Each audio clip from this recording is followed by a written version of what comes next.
Olá, muito boa noite. Hoje é quarta-feira, dia 27 de julho e estamos ao vivo. Agora são exatamente 6 horas e o Multiplix Notícias Noite está no ar. Os exames de imagens estão temporariamente suspensos na rede pública de saúde de Nova Friburgo pela falta do contraste. Atualmente, 29 pacientes aguardam para fazer o cateterismo e outros 7 para realizar exames de angioplastia. Um hospital da rede privada na cidade, credenciado ao SUS, informou à prefeitura que tem dificuldade de encontrar o produto no mercado. Somente em casos considerados urgentes, os procedimentos estão sendo feitos. E a Prefeitura de Nova Friburgo abriu uma consulta pública para que a população possa opinar a respeito do uso mais adequado do terreno anexo à Praça do Suspiro, no centro da cidade. 3 projetos foram apresentados: a instalação da Fundação Biblioteca Internacional Machado de Assis, a construção da Praça da Cerveja ou a utilização do espaço para a realização de eventos. A quarta opção é de sugestões enviadas por quem quiser participar da consulta pública. Esse ano foi realizado no espaço eventos como o Amor Sobe a Serra, o Arraiá da Serra e o Festival de Inverno que aconteceu no último fim de semana. O link para acessar a consulta pública você encontra em uma matéria no nosso portal. E falando agora sobre futebol. Amanhã, a Cabofriense enfrenta o Friburguense em Nova Friburgo pela última rodada da Taça Corcovado. O tricolor praiano tem chances de se classificar às semifinais. Quem tem os detalhes é o repórter Vinícius Pereira. Pois é, Kessi, atualmente a Cabofriense está com 6 pontos e está em terceiro lugar no Grupo A. O time está só 1 ponto atrás dos líderes Olaria e América, por isso tem chances de classificação para a semifinal. A equipe sobe a serra para enfrentar o Friburguense amanhã às 15h para 15h. Caso o time ganhe e o América e o Olaria percam ou empatem, a classificação está garantida. Eu conversei com o técnico Alexandre Gomes, que está confiante. A gente está 4 jogos invictos, né? 1 vitória e 3 empates, numa crescente. A equipe vem respondendo bem, vem tendo oportunidade de vitória. E pra gente lá, quinta-feira, só serve a vitória, né? A gente sabe que é um time que joga em casa, é um time que vai jogar bem à vontade, né? Então isso torna o jogo ainda mais perigoso, né? Diante dessas circunstâncias que eu acabei de citar. O tricolor da Serra está na 5ª posição do Grupo B com 7 pontos. Além de ter que torcer para a derrota de 4 equipes, o time ainda precisa ganhar por 10 gols de diferença para conseguir a vaga nas semifinais. Lembrando que Friburguense e Cabofriense se enfrentam amanhã às 15h para as 15h no estádio Eduardo Guille, em Nova Friburgo. Os ingressos custam entre R$20 e R$30 e podem ser adquiridos na bilheteria do estádio.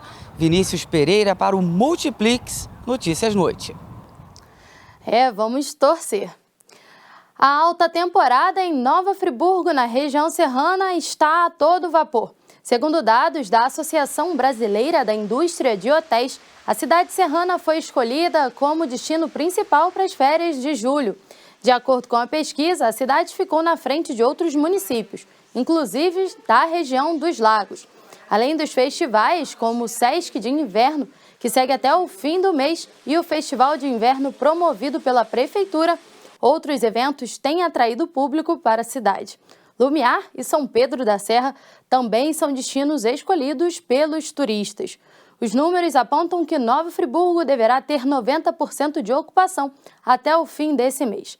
Amanhã você vai ver uma matéria sobre os atrativos para quem quer curtir a temporada de inverno na cidade.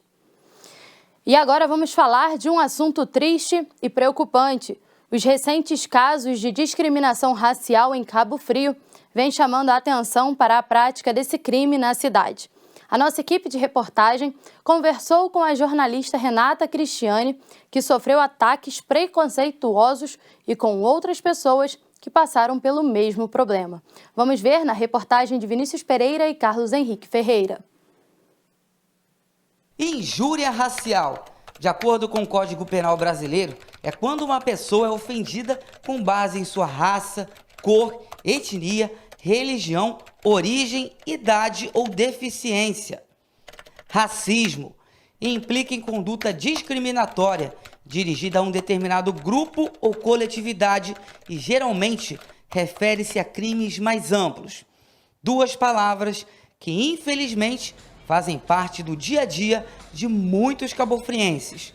O Thiago já presenciou casos de racismo e também sofreu o preconceito na pele. No meu trabalho, chefe de departamento, quando convidei uma pessoa para vender algo, e do meu lado tinha uma mulher loura, ele em nenhum momento se dirigiu à minha pessoa, se dirigia só à pessoa loura, por achar que ela que era chefia de departamento, achar que eu era apenas um simples empregado dela, e em nenhum momento se dirigiu à minha pessoa. Quando descobriu que eu, de fato, era o chefe de departamento, aí ele mudou de postura. E outros casos, que a gente está à noite na rua e a pessoa depara com a gente, vindo do outro lado da calçada, as pessoas mudam de calçada, tendem a segurar mais a sua bolsa, achando pelo estereótipo de ser negro, está associado à bandidagem, está associado a malfeitor. Esses são apenas alguns exemplos de uma realidade ainda pior.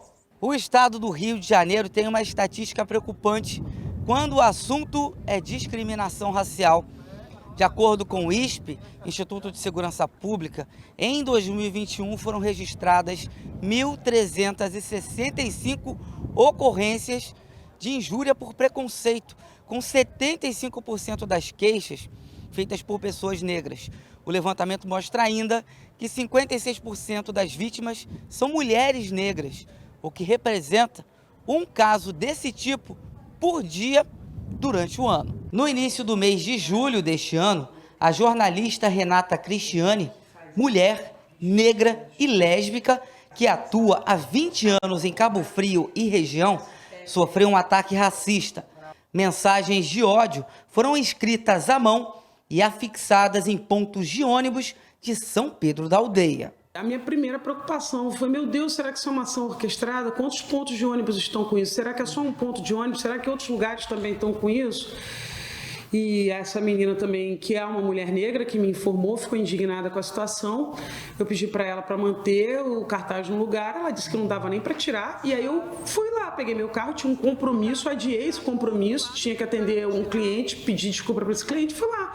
E quando cheguei lá, me deparei com a situação e um sentimento de vergonha, de constrangimento. Quando eu cheguei lá, as pessoas ficaram me olhando e eu vendo aquele cartaz, é muito desconcertante, eu levei foi um choque mesmo, porque você vê seu nome num ponto de ônibus em frente a um pronto-socorro, um dos pontos de ônibus mais movimentados da cidade. Renata registrou a ocorrência na delegacia. Ela diz que o racismo e a homofobia sempre estiveram presentes em sua vida. Eu sei que não foi a primeira vez que eu fui chamada de macaca e sei que não será a última. Não foi a primeira vez que eu sou vítima de racismo e sei que não será a última, Eu já perdi emprego por causa da minha cor, da minha pele. Eu já fui achincalhada do alto de um trio elétrico em bloco de carnaval. Eu já tive o desprazer de ser constrangida em ambiente, em lojas de departamento comercial, em aeroporto, em check-in de hotel, enfim, abordagem policial. As prefeituras de Cabo Frio, São Pedro da Aldeia, a Federação Nacional dos Jornalistas e a Associação Brasileira de Jornalismo Investigativo repudiaram a ação por meio de notas divulgadas à imprensa.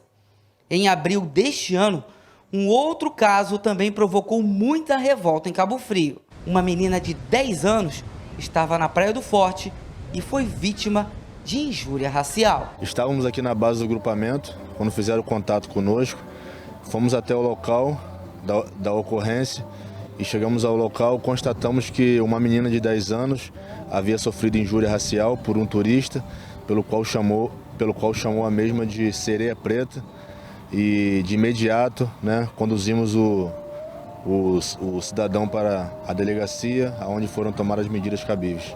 Em Cabo Frio, foi lançado recentemente o Zap Cidadania. Por meio do telefone 99249-9976, qualquer pessoa pode fazer denúncias de violação de direitos humanos, como violência contra a mulher, racismo e injúria racial, homofobia e transfobia, intolerância religiosa, violência policial, trabalho análogo à escravidão, além de abuso sexual e psicológico. Primeiro, antes de tudo, é o acolhimento, porque as pessoas que sofrem violações já chegam psicologicamente afetadas. Nós temos um grupo por trás desse atendimento.